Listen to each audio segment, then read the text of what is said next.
Are you telling me that sellers don't have to pay agents anymore?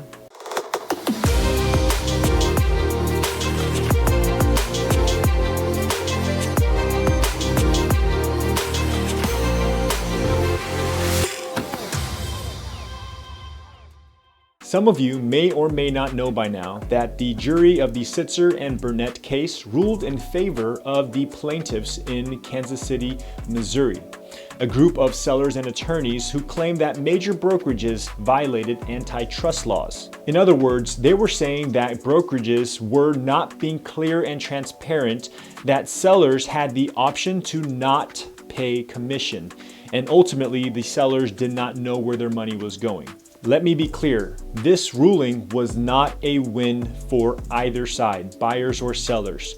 This lawsuit was only a win for the plaintiffs and their attorneys who made money, and here's why. Now, before I go any further, please let me just state that I am not a legal professional. I'm not an attorney. This is not legal advice. This is just my educated opinion after almost a decade of selling real estate, and this is to be used as informational purposes only. So with that said, let's just jump right in. What many of these plaintiffs are forgetting is that most likely when they purchased their homes, they too benefited off of the very thing that they're fighting against now. They didn't pay commissions, the sellers did, but the ruling happened. So what now?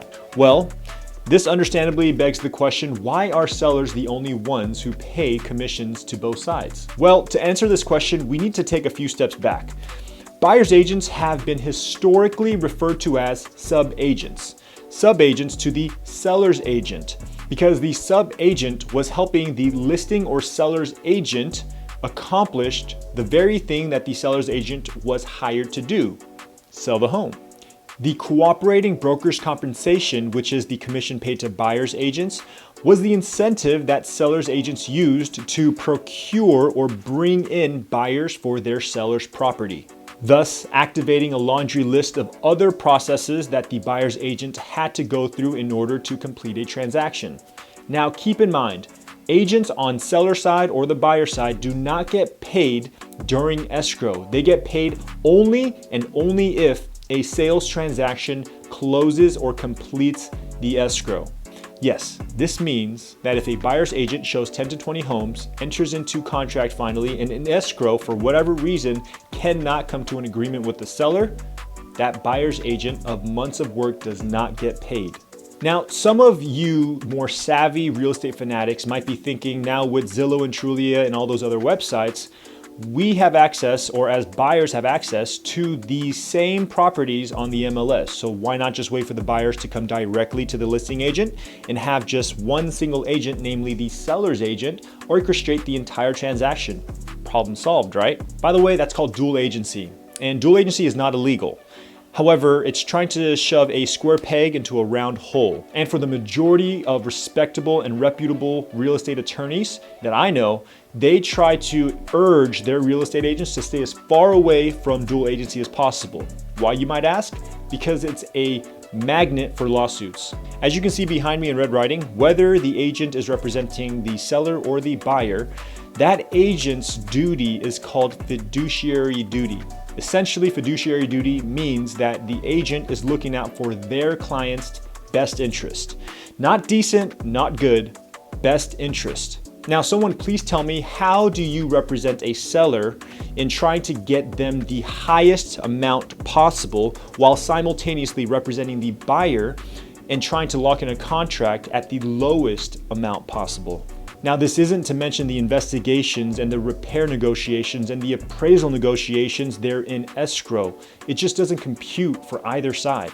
The agent inevitably has to violate the fiduciary duty of one side at some level at some point. And as the buyer or seller, you have to hope that that agent just likes you a little bit more than the other side.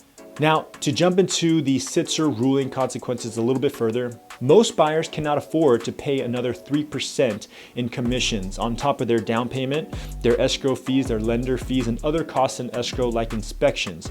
And that's not even mentioning the cost after escrow, such as moving in, cleaning, and furnishings. So if a seller decides to opt out of offering a cooperating broker compensation, they're basically taking all of the eligible buyers in the pool of buyers and slicing over half of them. And I'm being conservative by saying half. Why? Because majority of buyers shop at the ceiling of their affordable amount, thus resulting in less competition and reducing your chances of creating a bidding war, which can drive the value of your home up. This means that if your home is listed at $450,000, the chances of you reaching $475,000 or more because of multiple offers is extremely reduced. Now, some of you more savvy sellers might be thinking along the lines of, hey, I'm okay with a $450,000 offer if I don't have to pay the buyer's agent's commission. But now you're just banking on that the half of the pool of buyers you have remaining, and that's being conservative, can afford to pay the down payment, closing costs, lender fees, and all the other costs involved for a $450,000 home. But in reality, when buyers realize that there's less competition because a given home sits on the market a little bit longer and their inventory slowly starts to creep up, this entails a buyer's market. And in a buyer's market, offers often come in under list price, and buyers begin to fearlessly request credits, warranties, inspections paid by sellers, etc., etc. At best, sellers break even, and even that's temporary, until the entire market balances itself out and lowers the value of homes altogether. It's like I said, no one wins. The market has a way of balancing itself out. This is a complicated topic, but for time's sake, I'm going to end this episode here, but please like and subscribe and tune in for my next episode where I'll specifically dive into a little bit more of the nuances and commission negotiations here moving forward. Now, before you go, for all your real estate and solar needs, Pat Kim. Thanks for joining me, guys.